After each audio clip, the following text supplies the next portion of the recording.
único presidente de Venezuela, el presidente Nicolás Maduro. Wakil Presiden Venezuela Delcy Rodriguez menuntut pembebasan segera Presiden Nicolás Maduro dan istrinya, Cilia Flores, yang ditangkap dalam sebuah operasi militer Amerika Serikat. Rodriguez mengecam keras tindakan tersebut dan menyebutnya sebagai penculikan yang brutal serta pelanggaran serius terhadap hukum internasional. Dalam pernyataannya yang disampaikan beberapa jam setelah penangkapan, Rodriguez mengatakan operasi militer AS yang berlangsung di Caracas dan sejumlah wilayah lain di Venezuela itu telah mencederai kedaulatan negara.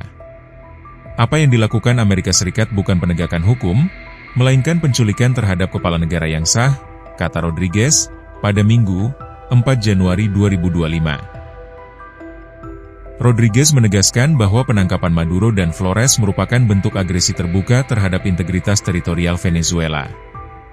Ia menuding pasukan AS bertindak secara brutal dan mengabaikan prinsip-prinsip dasar hukum internasional yang melindungi kedaulatan negara dan keselamatan pemimpin terpilih.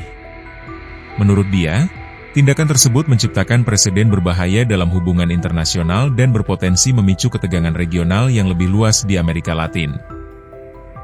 Pemerintah Amerika Serikat membenarkan operasi tersebut dengan menyatakan bahwa Nicolás Maduro, Cilia Flores, serta sejumlah tokoh publik Venezuela lainnya bertanggung jawab atas kejahatan serius, termasuk terorisme narkoba, perdagangan narkotika, dan tindak kriminal lintas negara.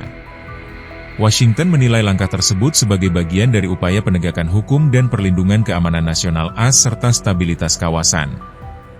Namun, tuduhan itu ditolak mentah-mentah oleh Caracas. Pemerintah Venezuela menyebut semua dakwaan tersebut sebagai tuduhan politik yang tidak berdasar dan syarat kepentingan. Rodriguez menegaskan bahwa Maduro dan Flores tidak pernah terlibat dalam kejahatan yang dituduhkan dan bahwa proses hukum yang diklaim AS tidak memiliki legitimasi internasional. Sejumlah pejabat senior Venezuela turut menyuarakan kecaman serupa. Mereka menyatakan penangkapan tersebut melanggar norma diplomatik dan hukum internasional, termasuk prinsip non-intervensi dalam urusan dalam negeri negara berdaulat. Pemerintah Venezuela juga menyerukan kepada komunitas internasional, termasuk Perserikatan Bangsa-Bangsa, untuk mengambil sikap tegas dan menekan AS agar segera membebaskan Maduro dan Flores. Hingga kini, situasi di Venezuela masih diliputi ketegangan. Pemerintah setempat menyatakan akan menempuh langkah-langkah diplomatik dan hukum internasional untuk menuntut pertanggungjawaban Amerika Serikat atas operasi militer tersebut. Sementara itu, dunia internasional menanti perkembangan lebih lanjut dari krisis yang berpotensi mengguncang stabilitas politik dan keamanan kawasan Amerika Latin.